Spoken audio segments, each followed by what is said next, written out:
नीतीश कुमार जी हों, चंद्रबाबू नायडू जी हों, चिराग पासवान जी हों, जयंत चौधरी जी हों, देवे गौड़ा जी हों, जीतन राम मांझी जी हों, सबको समझना पड़ेगा कि जब जंगल में आग लगती है तो न वो बरगद बचते हैं जो हवा को आंधी में तब्दील करते हैं, न वो बांस बचते हैं जो आपसी रगड़ से चिंगारी पैदा करते हैं। जमहूरियत जो है वो नफरत और ठसक से नहीं चलती है, अकड़ से नहीं चलती है। जब भी इस देश की जमीन को लहू की जरूरत होगी, आपसे 2 कदम आगे इमरान खड़ा मिलेगा, ये मैं आपसे यकीन दिलाते हुए कह रहा हूं। चिराग सबके बुझेंगे, हवा किसी की नहीं। जिस बिल को मुसलमानों के हुकूक की हिफाजत करने वाला बिल बताया जा रहा है, उसी को पेश करने के लिए और उस पर बात करने के लिए लोकसभा में भाजपा सरकार के पास एक भी मुस्लिम सांसद नहीं है। जिस वक्त मैं लोकसभा कह रहा हूं, सुना करिए, जिस वक्फ बिल को मुस्लिम महिलाओं को हक दिलाने वाला बताया जा रहा है, उसे संसद में पेश करने वाली पार्टी के पास न तो राज्यसभा में, न लोकसभा में, न देश की किसी विधानसभा में एक भी मुस्लिम महिला सदस्य नहीं। कल किरण रिजिजू जी कह रहे थे कि रेलवे की जमीनें देश की जमीनें हैं, डिफेंस की जमीनें देश की जमीनें हैं। हां मंत्री जी हैं, बिल्कुल हैं। ये जो वक्फ की जमीनें हैं, ये हमारे पुरखों ने धार्मिक कामों के लिए डोनेट किया है, तो हम भी तो इसी देश के नागरिक हैं, हम भी तो इसी देश के बेटे हैं, तो वक्फ की जमीनें भी तो इसी देश की जमीनें हैं, उनको पराया क्यों बोलते हैं आप? सभापति महोदय अशफाकुल्लाह खान जब फैजाबाद की जेल में फांसी के फंदे पर झूल रहे थे, तो इसी देश की जमीन के लिए झूल रहे थे ना। सभापति महोदय, अंडमान की जेल में काला पानी की सजा काटकर अपनी जान देने वाले मौलाना फजले हक खैराबादी हो या शेर खान अफरीदी हो, वो भी तो इसी जमीन के लिए अपनी जान दे रहे थे ना। सभापति महोदय, पाकिस्तान के खिलाफ लड़ते हुए अपनी जान देने वाले महावीर चक्र विजेता ब्रिगेडियर उस्मान हो या पाकिस्तान के पैटर्न टैंक उड़ाने वाला परमवीर चक्र विजेता वीर अब्दुल हमीद हो, वो भी तो इसी जमीन के लिए अपनी जान दे रहा था ना।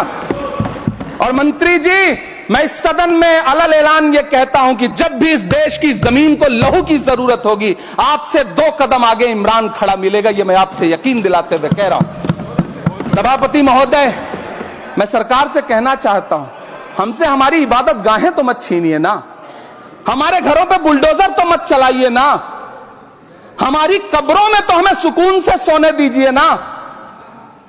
सभापति महोदय, माइनॉरिटी मिनिस्ट्री का बजट कट करके, मुस्लिम बच्चों की स्कॉलरशिप बंद करके अब सरकार कह रही है कि हम वक्फ की आमदनी से गरीब मुसलमानों का भला करेंगे।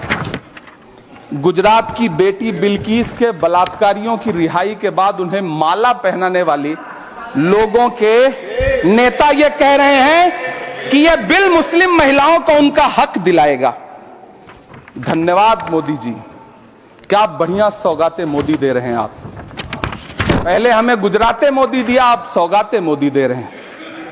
लेकिन यह सरकार इतना याद रखे कि इसी ठसक के साथ देश की संसद में सीए का कानून भी लाया गया था और कहा गया था बड़े बड़े भाषण देकर के कि पड़ोसी देशों से हिंदू भाइयों को ला करके यहां नागरिकता दी जाएगी। लेकिन मैं आपके संज्ञान में लाता हूं सर कि पिछले इतने दिनों में इनसे नागरिकता लेने के लिए 2000 व्यक्ति भी नहीं आए, जबकि इसके उलट इन्हीं की सरकार में पिछले 10 साल में 15 लाख से ज्यादा भारतीयों ने भारत की नागरिकता छोड़ करके दूसरे देश में जाकर के बस गए। यह हुआ उस कानून का अंजाम। सभापति महोदय, इसी तरह की जिद के साथ किसानों के खिलाफ भी कानून लाए गए थे। जिस तरह आज वक्फ के फायदे गिनाए जा रहे हैं, उसी तरह से किसानों को भी कृषि कानूनों के फायदे गिनाए गए थे। लेकिन अंजाम क्या हुआ? 700 किसानों की शहादत लेने के बाद सरकार को अन्नदाता किसानों के सामने घुटने टेकने पड़े और कृषि कानून वापस लेने पड़े। जिल्ले इलाही, जमहूरियत जो है वो नफरत और ठसक से नहीं चलती है, अकड़ से नहीं चलती है। उसमें सबकी हिस्सेदारी जरूरी है।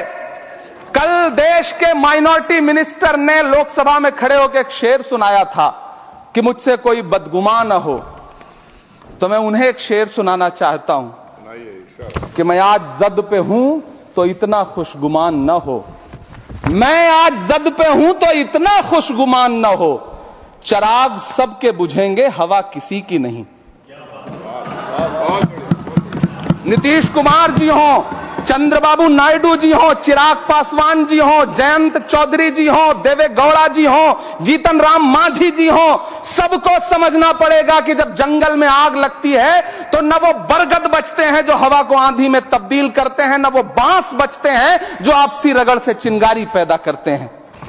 सभापति महोदय, जब देश को मनमोहन सिंह साहब जैसा काबिल प्रधानमंत्री मिलता है तो देश को आरटीआई जैसा एक्ट मिलता है, सेज जैसा एक्ट मिलता है, मनरेगा जैसा एक्ट मिलता है, लिबरलाइजेशन मिलता है, राइट टू एजुकेशन मिलता है, नेशनल फूड सिक्योरिटी एक्ट मिलता है। लेकिन जब देश को सौगातें मोदी मिलती है तो क्या मिलता है? सीए मिलता है, फॉर्म्स लॉ मिलता है, आर्टिकल 370 मिलता है, इलेक्टोरल बॉन्ड जैसा एक्ट मिलता है और वक्फ अमेंडमेंट एक्ट जैसे बिल देश को मिलते हैं। मुझे तो अपने हमवतन भाइयों से पूछना है कि आपको अपने बच्चों की तरक्की, खुशहाली और नौकरी की दरकार है या फिर मुसलमानों की दान की गई जमीनों को लूटकर धन्ना सेठों को देने की साजिश करने वाले कानून की?